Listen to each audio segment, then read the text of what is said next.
दोस्तों नमस्कार। मैं हेमंत शर्मा, हिमाचल दस्तक लाइव में एक बार फिर आप लोगों के सामने हूं। और जैसा कि आज हमारा टाइटल भी है इस लाइव आने का कि इस हिमाचल के साधु संतों के लिए जो है हमारे जिला सोलन के साधुपुर स्थित बाबा अमरदेव जी द्वारा सुरक्षा की मांग की गई है। आखिर क्या कारण है कि साधु संतों के लिए प्रदेश के जो है वो सुरक्षा की आवश्यकता आन पड़ी है।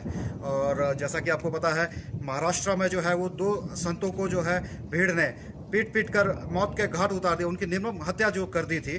तो उसी विषय, इन्हीं सभी विषयों को लेकर जो है आज हम आपके सामने लाइव हैं और हम आपको ले चलते हैं बाबा अमरदेव जी के साथ और उनसे जानने की कोशिश करते हैं कि आखिरकार उन्होंने प्रदेश सरकार से किन मुद्दों पे जो है वो प्रदेश के साधु संतों की सुरक्षा बढ़ाने की मांग की है। बाबा जी, आपका स्वागत है हिमाचल दस्तक में। और जैसा कि हमारा आज का विषय है साधु संतों की सुरक्षा। आखिर बाबा जी, हमारा प्रदेश जो कि साधु संतों की ही नगरी कहा जाता है, देवभूमि है, यहाँ साधु संतों की सुरक्षा का सवाल जो आपने एक सरकार के सामने रखा है, आखिर क्या वजह है इसके पीछे? जिस महाराष्ट्र पालघर में आपने साधु संतों की निर्मम हत्या देखी, जी पूरे विश्व ने इस कुकृत्य को देखा। जी वो साधु संतों की ही धरती है। जी छत्रपति शिवाजी महाराज जैसे बहुत बड़े राष्ट्रभक्त की धरती है। बिल्कुल। फिर भी आपने वहाँ पर देखा कि साधु संतों की निर्मम हत्या की गई। और इस कुकृत्य के लिए उन साधु संतों के प्रति जितनी पीड़ा वहाँ के ग्रामीणों ने उनको पहुँचाई है, उतनी ही पीड़ा उनको मृत्यु दंड दे करके वहाँ की पुलिस को और वहाँ के सरकारों को पहुँचाना चाहिए। और पूरे देश की सरकारें, राज्य सरकारें, जितनी भी सरकारें, और ख़ास करके हिमाचल प्रदेश जो देवी देवताओं की भूमि है, देवभूमि कहलाता है, यहाँ की भी सरकार से हम मांग करते हैं कि वो सभी हिमाचल में रह रहे जितने भी साधु संत हैं उनकी भी सुरक्षा का पूरा ध्यान रखें और उनके सम्मान का ध्यान रखें। जी बाबा जी, जैसा कि महाराष्ट्र में मामला सामने आया है और उस मामले में जो है वो सरकार ने 105 शायद लोगों की जो है वो गिरफ्तारी भी की है और कुछ और लोगों की गिरफ्तारियों की वहाँ मांग उठ रही है। तो जैसा वो महाराष्ट्र में वाक़या हुआ है, इसका आप हिमाचल में कैसा देखते हैं? क्योंकि हिमाचल हमारा जो है वो शांति प्रिय प्रदेश है, यहाँ ऐसी संभावना लगती है आपको? बात यह है कि जो दरिंदे होते हैं जी वो हर स्थान में छिपे होते हैं जी और ऐसे मौके की तलाश में और ताक में रहते हैं।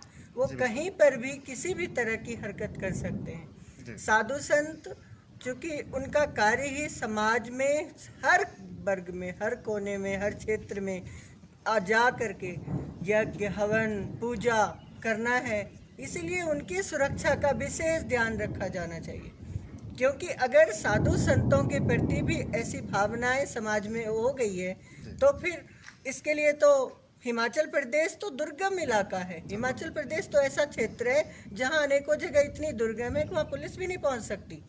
तो इसलिए हिमाचल सरकार को हिमाचल के लोगों को भी जागरूक करना चाहिए कि आप लोग ऐसा करके हिमाचल प्रदेश पे कभी भी कलंक न लगाएं।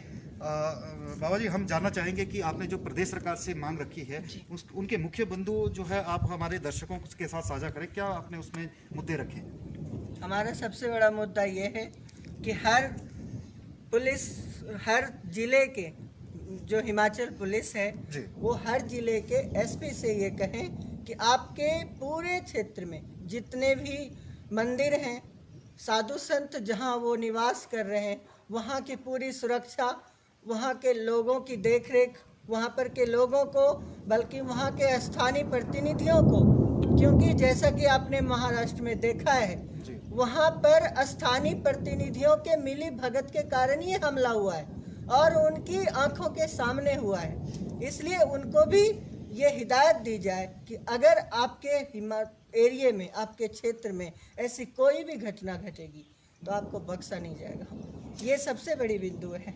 जी हाँ, बिल्कुल बाबा जी, जैसा कि हमें भी जानकारी है कि एक वाक़या आपके साथ भी यहाँ पे इसी तरह का ग्रामीणों द्वारा किया गया था और आपकी सुरक्षा में भी काफ़ी पुलिस जवान उसके बाद से जो है वो लगे हैं। जी। तो उसके बाद से वैसे क्या माहौल, कैसा माहौल संतों के लिए आपको लगता है? जो इस प्रकार का आपके साथ जो वाक़या हुआ था, तो थोड़ा उस पर भी प्रकाश अगर आप डालें। वास्तव में जहाँ तक मेरा सवाल है जी तो हम तपस्वी हैं, जी हमारे पास तप की शक्ति होती है, लेकिन सभी के पास नहीं होती। जी सभी के पास साधना संपन्न नहीं होते उतने, तो उनकी रक्षा करना। और रही बात हमारे यहाँ करने की, तो हमारे यहाँ आपने देखा है कि रामलोक पर भी आसपास के ग्रामीणों ने जितना हो सका उनसे हमला किया गया। और मैं तो यहाँ तक कहूँ कि ये जो आज आपने पालघर के 2 संत जूना अखाड़े के जिन्होंने बलिदान दिया, वास्तव में उस घटना को जो रामलोक में हुई थी, जी आम लोगों को नहीं पता लगा था कि वहाँ क्या हुआ था, जी लेकिन उन्होंने अपना बलिदान दे करके आम लोगों को ये दिखाया कि रामलोक में ऐसी ही घटना उस क्षेत्र के लोगों ने और वहाँ के ग्रामीणों ने की थी। और ये आप सबको दिखा और आप उसमें देख सकते हैं कि रामलोक में भी ऐसा ही हुआ था। इसलिए हमारा तो कर्तव्य है कि हम उनकी रक्षा के लिए उनके लिए मांग करें। बाबा जी, कितनी बड़ी चुनौती देखते हैं आप बाबाओं का, इस तरह से बाबाओं के ऊपर हमला करना, बेवजह उन्हें पीटना और मौत इस तरह से निर्मम हत्या करना, तो ये क्या देखते हैं? भविष्य हमारा भारत का जो एक गुरु को जो है वो भगवान की, परमात्मा की श्रेणी में रखा जाता है, संतों को भी जो है वो परमात्मा की श्रेणी में रखा जाता है, लेकिन इस तरह का घटनाक्रम, और सबसे बड़ी बात कि जिन लोगों ने ये वारदात को अंजाम दिया वो लोग कोई मुस्लिम नहीं थे, किसी और धर्म के नहीं थे, उसके बावजूद ऐसी स्थिति आखिर क्या इससे? वास्तव में इसको जाति और धर्म से नहीं देखा जाना चाहिए जी ये किसी भी जाति के हो सकते हैं और किसी भी धर्म के हो सकते हैं। जी और साधु संतों पर हाथ उठाने का मतलब है विनाश, और विनाश का कारण लोग अपने खुद बुला रहे हैं, क्योंकि साधु संतों की हत्या करना विनाश का संकेत होता है। अगर किसी ने उन पर हाथ उठाया है तो उनके कुल का नाश तो तय है। और बाकी हमने फैसला किया है कि जिन साधु संतों की वहाँ पर हत्या हुई है, क्योंकि संत का समाज ही घर होता है, जी बिल्कुल, वही पूरा देश उनका परिवार होता है, इसलिए हम उनकी आत्मा की शांति के लिए भी रामलोक में यज्ञ का हवन का आयोजन करेंगे। बहुत अच्छी बात। और रामालोक जी, आजकल कोरोना का संकट चला है, सभी को मालूम है, घरों से निकलना बड़ा मुश्किल काम है और सरकार अपनी तरफ से प्रयास कर रही है, तो ऐसी घड़ी में जो है वो आपकी तरफ से हमारे कोरोना वॉरियर्स और हमारे जो लोग हैं जो लॉकडाउन का अच्छे से पालन कर रहे हैं, उनके लिए कोई संदेश? हम आप सभी से कहना चाहेंगे कि ऐसी महामारियाँ पहले भी आई हैं और अभी जो आई है, इसके लिए आप सब एकजुट होकर के जो सेवा कर रहे हैं, मानवता की सेवा कर रहे हैं, ये वास्तव में जीवों की सेवा ही भगवान शिव की सेवा मानी गई। तो आपकी सेवा भगवान शिव की सेवा है, मानवता की सेवा है। इसके लिए आप सबको बहुत बहुत धन्यवाद। और मानवता की सेवा का जो पुण्य मिलता है, जीवों की सेवा का जो पुण्य मिलता है, वो आपको अवश्य मिलेगा। आप सबको बहुत बहुत धन्यवाद। तो दर्शकों, जैसा कि आपने देखा, बाबा अमरदेव जी रामालोक मंदिर साधुपुल यहाँ पर स्थित मंदिर में जो है लगातार इस मंदिर के निर्माण में जो है वो कार्य कर रहे हैं और बहुत ही हिमाचल का भव्य मंदिर बनने जा रहा है। और जैसा कि इनके द्वारा जो एक आग्रह प्रदेश सरकार से किया गया है, एक अपील की गई है कि प्रदेश के जितने भी साधु संत हमारे हैं उनको भी जो है वो सुरक्षा उनको मुहैया करवाई जाए, ताकि जो महाराष्ट्र में घटनाक्रम हुआ है इस तरह की स्थिति कहीं हिमाचल में ना पैदा हो। तो दोस्तों, अभी के लिए फ़िलहाल इतना ही। धन्यवाद।